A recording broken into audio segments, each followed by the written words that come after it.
I'm Heather Rhyne, member of the Board of Education and chair of our curriculum committee. And with me today is Dr. Heath Belcher, our assistant superintendent of curriculum and instruction. And we wanted to put a short video out to you. We've had lots of questions in the community from parents, from students, and we wanted to put this video out just to see if we could maybe answer a few of those questions and alleviate some fears that some of you may have.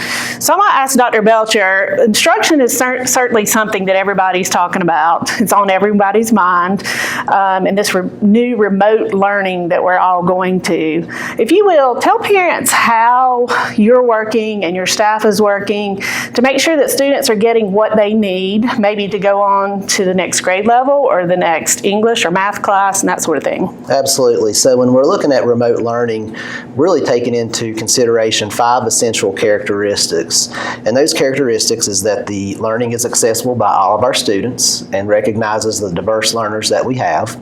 We also want to make sure that we have consistent communication with our parents and with the community, and that it addresses all the curricular and instructional needs and standards that we can appropriately address in a remote learning environment. And then also that there's some evidences of learning, some packets and some work that the students are doing. And finally, that the whole child and the home environment is considered. So when we're looking at those 5 characteristics, the standards is an essential part of what we need to take into account. And so when we're thinking about in the elementary grades, the primary and intermediate grades, pre-K through 5, we have worked to identify within the instructional services department those priority standards that they will need for the next grade level. And those are the foundational standards. And so we've taken our pacing guides and the curriculum and have really identified those significant standards that focus primarily on core content, reading, math, and then science and the arts as some to come in behind that to address the whole child.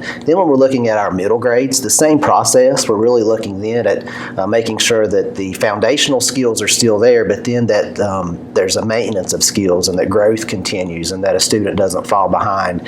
And then we come in and layer behind that some of the priority standards that can help them if they're in 6th grade prepare and be ready for 7th grade, and then 7th grade ready for 8th grade. And then in high school, it's really about the foundational for a particular content or subject area. And so when we're looking at those skills for a biology, that we're making sure that it takes into account what they might need for biology 2. Or if it's a math 1, the foundational skills in math 1 that they need for math 2. And then of course in reading that it continues to advance to the next level of English language arts. So when we identify those, it's really about making sure in the short term that we maintain skills. And then in the near future that we're introducing priority standards that they need for the next grade level or the next content area. And then the third part that we're working on, and we're still working on this, is identifying long term, whenever we begin to prepare for 2020 and 2021, that we identify any gaps that could have occurred because of the school closure. And so it's really kind of short term, but then also keeping in mind the long term aspects of those standards. Okay. Thank you. Tell parents a little bit about what that expectation is for learning. I know there's been some talk about 4 hours, and there's been a little bit of stress over that. So what is the expectation? I know that'll look different at different grade levels, but what's a typical day going to look like as far as learning for a student? So what we really want our parents and our families to understand is that if it's 2 hours, 4 hours, whatever that looks like, it's an approximate time frame. But let's say, for example, in a K-1-2 student, and even pre-K, really it's not so much the hours, it's about how those learning activities are framed out. So I think, for example, in a 1st grade student, they may start their day off with a read aloud.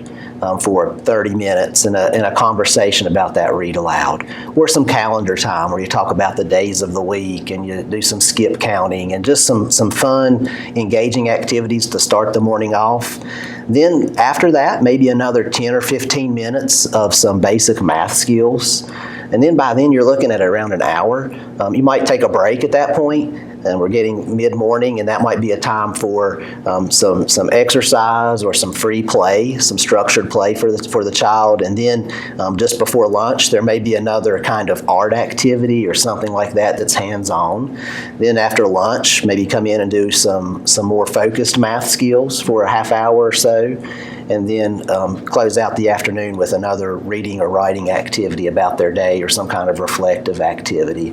And so in the elementary grades, it's going to look obviously very different the older they get and how that time is structured, but it's important in all of these cases that there's breaks built in and that is taken into consideration. I think one of the challenges with remote learning is obviously oftentimes the child there's not a parent or someone at home that's readily there to help them, and so our teachers have been working to identify even some support time that could be available in the late afternoon, early evening hours each week so that they could provide some of that assistance and help as they need it. Now, as you move into, for example, upper elementary, middle grades, there may be some opportunities where the teacher connects remotely by electronically, digitally, through video or some kind of live video, Zoom, Canvas, some of these other formats, right, to connect with the student that way. And that's not going to be 4 hours of all face-to-face digital content, face-to-face live video instruction. It would be just a small portion of that, and then the students working on some activities and learning activities throughout the other part of the day. And then as we progress into high school, oftentimes they have a lot more access to some of the technology and can have a little bit more robust technology plan for them in place.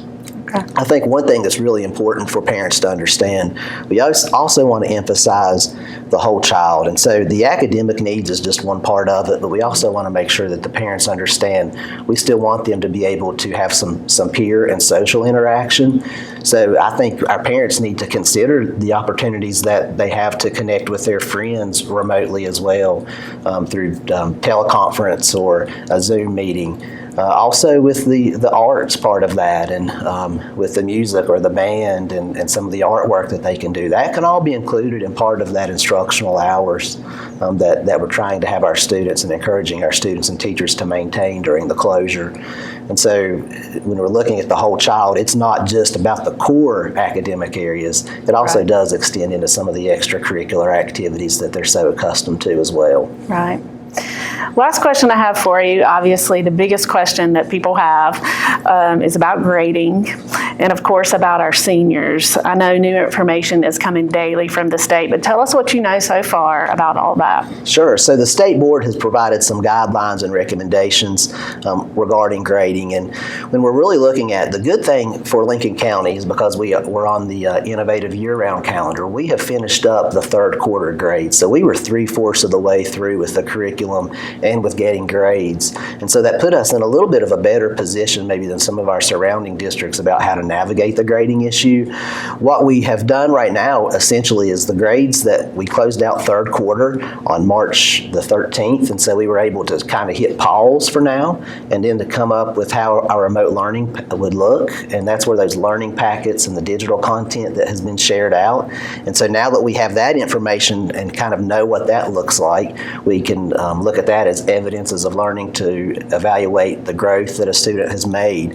And then when we come back to school on the 18th, if all goes well, we'll be able to look at those evidences of learning and determine how much a student may have progressed or grown. And then we can resume grading at that point.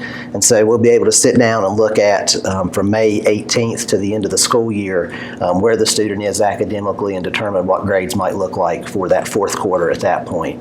The important part for seniors, our seniors right now have really, if they were on track to graduate, we're going to make sure that they continue to remain on track to graduate. And the state has given us some guidelines about how, for our seniors, for the purpose of that spring final semester, that their grade would be recorded on that transcript as a pass, a fail, or potentially a withdrawal if that student chooses to withdraw from that course. Really, for our seniors, it's important for them to understand we do not want our seniors to have any kind of harm due to the grading part of this. And so we have really looked at how we can make sure that if they were on track to graduate, they'll still get to graduate. Great, thank you so much. I think from a board standpoint and from an administration standpoint, one thing we want everyone to know is that this has not been an ideal situation for anyone, students, parents, or teachers. And we want you guys to know that we're here for you and we're here with you and that we will get through this together. What we want to happen, though, is when we get through this, when we come out on the other side, we want to be better, we want to be stronger. One thing I told a friend of mine the other day is the best thing we can all do for each other right now during this time is to extend grace upon grace upon grace. And parents, we want you to extend some grace to yourselves and to your students and teachers as well. So we thank you for your patience during all of this, and we hope we've answered a few questions. I know there are many more to come, and we will continue to communicate with you as we work through this process together. Thank you.